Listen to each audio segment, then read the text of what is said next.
Yo guys, what is up? My name is Grizzly, welcome back to another League of Legends video. Today we're gonna take a look at the AD carry changes coming in the next patch, patch 8.11. I think this is the mid-season patch. And there's a lot of interesting changes revolving around AD carries in this patch, and whilst I'm a top lane main, and I pretty much only play top lane, I play some mid lane, some jungle, I rarely touch bot lane nowadays though. I still think that this is really relevant for everyone who plays League, and especially those who plays Ranked and want to improve.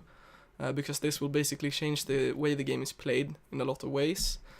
So let's get right into the changes. I'm basically gonna cover like my thoughts and what I think is gonna happen with it. So the first thing is that there's a new keystone in the Domination tree, and this gives your first 3 basic attacks against champions in combat bonus attack speed, and the attack speed can exceed the attack speed limit. So it's kinda like lethal tempo, but instead of like stacking up in combat for 1.5 seconds, it just instantly procs as soon as you enter combat, and it's for the 3 first basics, and I think this can be really good for champions that want to like burst, but are kinda like range champions, I would say, because it's easier to have the uptime for the 3 basics, or champions that have some kind of lockdown, so they can guarantee that they get these 3 autos off. But I immediately start thinking about like Twitch, like when Twitch opens and it gets like 3 extremely quick autos with Hail of Blades here. I think it would be very strong, so you could see some interesting things happening with this. I could also see it on like Jax, because you can jump in, stun them, and get 3 like really quick basics, and then do a W reset, and you effectively get 4 really fast autos. So it could be good on like Jax as well, but even on Jax, like you will in all-ins against other like top lane bruisers, if they have Conqueror, you can burst them, sure, you can take a like quick trade, but you have to walk out then, and Jax doesn't really have disengage. And then Conqueror, of course, is better in a sustained fight, so I'm not really sure if this will work on bruisers, but on like Twitch, for example, I think this could be super good, so we'll have to see with this one. It's like quite hard to predict. And then Fleet Footwork is basically nerfed. Less movement speed at early levels, and same healing at level 1 and 18, but less in between.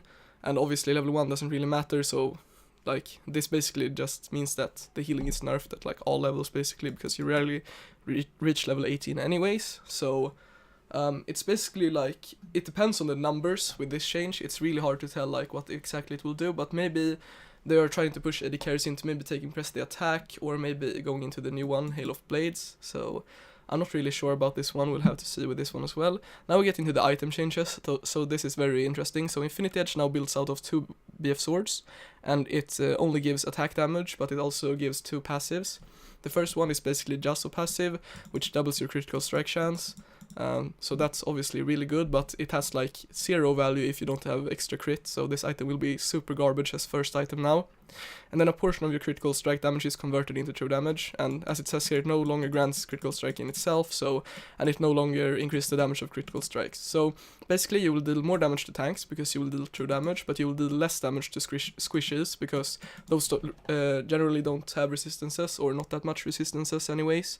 And so the flat like 50% increased damage was super huge here, but now since it's gone, Infinity Edge is gonna be an item you build later into the game, and it's also gonna be, as I said, like, it's gonna be way worse probably against squishes, so you won't like see those like insane Caitlyn one-shots on traps on like squishes, but on tanks you will probably have like a lot more sustained damage, so it really depends. And as they state here, the seal items will cost more, so crit won't show up as early in the lane.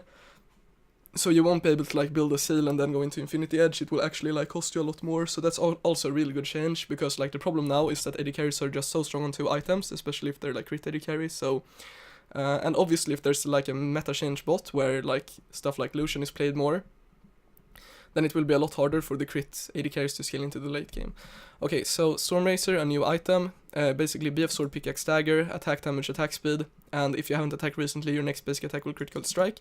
I've seen some like quite insane clips on this where people play like Riven, they build like full lethality and damage, and then they like wait for this passive and they just one-shot someone with an auto attack, so that's quite retarded. I hope they fix that for the release of the item, obviously, but as an AD carry item, it kinda works really well. Also when you critical strike, you gain a burst of attack speed and movement speed. The thing is, so I think like you have to, like the cooldown between like if you haven't attacked recently, I've seen some numbers of this, I think it's 2.5 seconds, it could get changed obviously. But if it's 2.5 seconds, it means that this item won't be like an item where you stand in the back line and you like shoot the tank over and over and you get a lot of damage. It basically won't do much then. And the item, like the build path seems quite a bad, like honestly, it's not like a super good build path. It really depends on how much the combined cost is though, but like later into the game it's not really that fun to like sit on a dagger for example or something, but yeah. Overall it seems like quite a solid item though, but as I said, it won't be an item where you can just stand back and auto attack the front line and get a lot of value. It will basically be quite niche, I think. Unless you have so much crit that you can proc this a lot and you don't really rely on this at all. This will basically just get you started with this passive, and then you can rely on like a 70% crit chance build to continue with this one. Then it could be like really good as a late game item, but it won't like show up in like a Caitlyn's build early, I don't think. But it's quite hard to tell, honestly. It depends on the alternatives as well. So Essence Reaver is really weird now. It builds out of BF Sword and Caulfield's Hammer, so it no longer grants crit, it no longer builds out of a crit cloak. And it gives attack damage, cooldown reduction, and mana. So basic attack refund a portion of your missing mana, so it works the same way as now, but before it was crit that restored mana, but now it's just all your basics. And after casting your ultimate, your next basic attack grants bonus attack speed for a moderate duration. During that time, basic attacks refund a portion of your non-ultimate cooldowns. And yeah, it no longer grants critical strike chance, basic attacks no longer refund a potion, basic attacks no longer refund a maximum mana. Ah, it's missing mana now, so that's different. Okay, difference, I see. No longer grants cooldown reduction based on your critical strike chance. So it has flat cooldown reduction now. It doesn't really like give you that insane value if you build other crit items with it. I think it gave 30% CDR if you built other crit items before, so that's like insane value, you know. But basically what they're toning down is that before, like AD carries builds were like so static pretty much. It was only like either you go Essence Reaver first, or you go like Infinity Edge Hurricane first, and yeah, you just build out of that, and the items like synergize so well with each other that there's no real alternatives. So they're kind of toning down on the like scaling with each other part, so that's quite good, I think. And I think this could like still be super good on like Sire or something, like ability based AD carries, maybe even on Lucian. But yeah, we'll have to see. But it's really like good changes in my opinion. So Lord Dominic's regards. Now it punches through base armor as well, so this will kind of help on dealing damage to squishes, because obviously AD carries lost a lot of that potential when they changed the way Infinity Edge works, but they still want AD carries to be able to kill like mages later into the game, like at a lot of items. But what I thought like the general thought process was that AD carries now are super good at like 2 and 3 items, but they kind of wanted to push that to like 3 and 4 items. So that's like kind of the thought process behind the reworks, I think. So this basically ties into that pretty much. Then Blade of the Ruined King, it's cheaper, and the Bloodthirster, it's cheaper.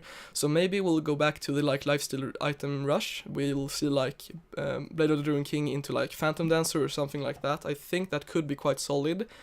And whilst that would make like AD carries better duelers, it won't make them like this 1v9 machine where if they get peeled in fights like 20 minutes into the game, they can like straight up like kill all the enemies. So because sometimes in especially solo queue, your comp isn't really equipped to go like through a peeling composition. So in team fights where an AD carry gets ahead and has like 2 kills, like a Caitlyn on like Infinite Edge and Rapid Fire Cannon or Static Shiv, something like that, it's basically super hard to kill her sometimes if she has like a Rakan or she has like a Sejuani in jungle or something to peel.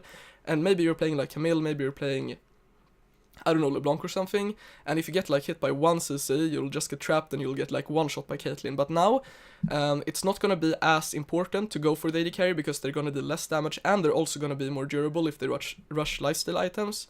So it's gonna like change the way teamfights play out. You're gonna prioritize different targets, and the beforehand prioritized targets, which were the AD carries, won't deal as much damage. So it's not as devastating if you don't kill them in fights, and that can actually open up like actually outplaying people in teamfights. Maybe you like find the mid laner kinda in an off position and you like dodge one of his spells and you can kill him, and that will actually impact the fight now. Whereas before, if the enemy AD carry was ahead and was alive, it doesn't matter who you kill before them. If they're alive, they will kill all of you. So I fucking hit the mic there, unlucky. So that's like kind of my thought process around it, and I would like much more enjoy that sort of team fighting now, because I don't really have high hopes for that split pushing will return in this season. So at least this will make team fights more interesting, you know. Okay, so they're also changing like the base stats of AD carries quite a bit. So they have 5 less armor, which is really good for bruisers, obviously, because we don't really build armor penetration. So the less armor they have, the more our like raw base damage is gonna hit through their health bar. And then they have 2 less health regen, doesn't matter at all, between +6 and +15 base health. But yeah, this is like nothing compared to this. Like 5 armor is a lot more valuable than even 15 health. So, and then they have 6 more health growth, so that's kind of where it kicks in, I guess. So later into the game it's not gonna make that big of a difference, but what's so good about this, in my opinion, is that like when bot lane swaps to top, and if you're super ahead as a top laner, and maybe like they swapped but they got a gank to get the tower, so they're really not that fed.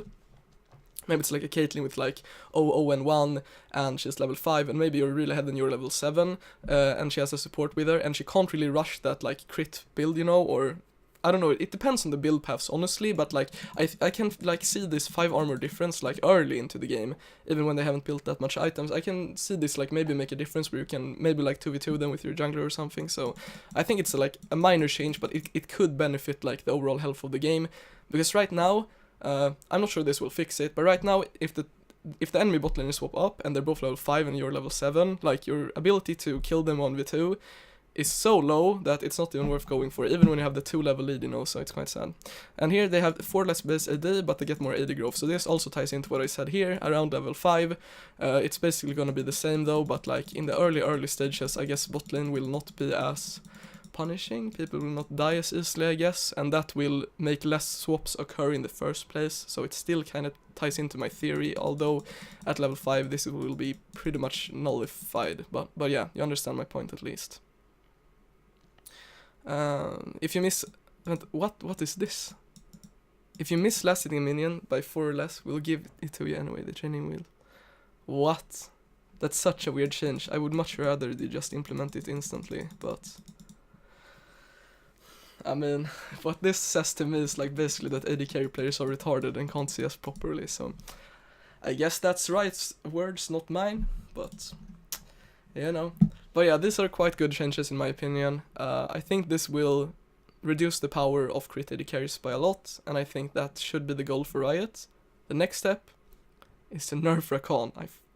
I hate Rakan, dude. That champion is absolutely disgusting. Ever since they buffed his AP ratios, even when he goes support, he can just build like some AP, maybe like 60 to 80 AP, like build a Shurelius or something.